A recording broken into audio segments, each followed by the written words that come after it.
گنے کا رس جگر کی گرمی، پیشاب سے زہریلے مواد کے اخراج اور آنتوں کی گندگی صاف کرنے میں مدد دیتا ہے اور مسوڑوں کو مضبوط بناتا ہے۔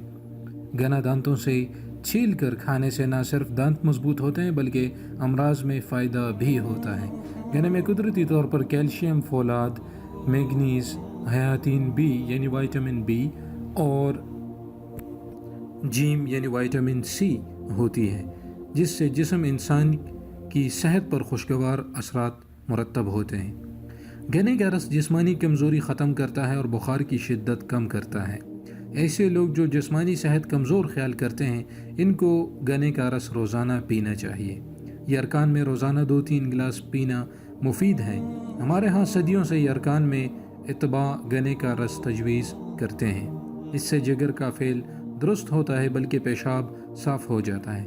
جن افراد کا LFT جگر کے فعل کا ٹیسٹ درست نہ ہو، وہ چند روز گنے کا رس پئیں تو جگر کا فعل درست ہو جاتا ہے۔ جن ماؤں میں دودھ کی کمی کی شکایت ہو، وہ ایک بڑا گلاس گنے کا رس میں کانجی آدھا کپ ملا کر پئیں تو دودھ فروانی سے آئے گا۔ کانجی ایک قسم کا کھٹا پانی ہوتا ہے جس میں رائی اور زیرہ اچار کی طرح ڈالتے ہیں۔ چاولوں کی پنچ اور گاجروں کے اچار کے پانی کو کانجی کہتے ہیں۔ موسم گرما میں جب شدت گرمی سے پسینہ بکثرت آنے سے پیشاب کم اور زرد رنگت میں آنے لگتا ہے تو ایسے میں گنے کا رس پینا بہت مفید ہے بلکہ علاج ہے۔ ہمارے ہاں عدم برداشت کا رجحان بڑھ رہا ہے۔ حالات نے افراد کے مزاج میں چڑچڑاپن اور تلخی کو فروغ دیا ہے۔ خصوصاً نوجوان لڑکے اور لڑکیاں گرم مزاج ہیں، بات بات پر تلخی اور غصے میں آ جاتے ہیں۔ معمولی سی بات ہوتی تو لڑائی جھگڑے، پڑھائی اور کام کاج سے دوری کرتے ہیں۔ ان کے ذکر پر غصے میں آ جاتے ہیں، جس کی وجہ سے بڑھتی عمر کی وجہ سے جسم میں گرمی کا زیادہ ہونا ہے۔ ایسے نوجوانوں کو گنے کا رس پلایا جائے بلکہ کچھ روز تک باقاعدگی سے پئیں تو اس طرح طبیعت میں بے چینی، غصہ، چڑچڑاپن کافی حد تک کم ہو جائے گا۔ گنے کا رس ہاضم بھی ہے، کھانا درست ہضم ہوتا ہے، ڈکاریں آئیں گی۔ گنے کے رس سے گڑ بناتے ہوئے جو شیرہ بچ جاتا ہے اسے داب کہتے ہیں۔ اسے زیادہ دیر نہ رکھا جائے کیونکہ جلد خراب ہو جاتا ہے۔ یہ سیاہ داب طبی فوائد سے بھرپور ہے۔ لوگوں کے بھولنے، جوڑوں کے درد، جلد کی سوزش، فرم، ایگزیما، خارش میں مفید ہے۔ بال اور ناخن خراب ہونے پر بھی مفید ہے۔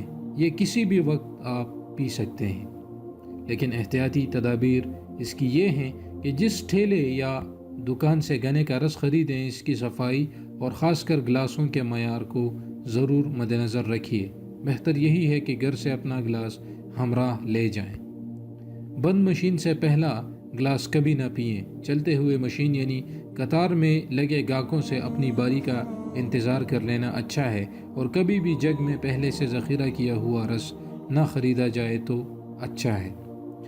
گنے کا رس بھی پئیں مگر گنڈیریاں کھانی بھی بےحد مفید ہیں۔ بڑھتے ہوئے بچوں کے لیے دانتوں کی مضبوطی اور مسوڑوں کی صحت کے لیے بہترین غذائیں ہیں۔ یہ حکیم حارث نسیم سہروردی نے یہ عبارت اردو پوائنٹ پر لکھی ہے، وہاں پر جا کر آپ دیکھ سکتے ہیں۔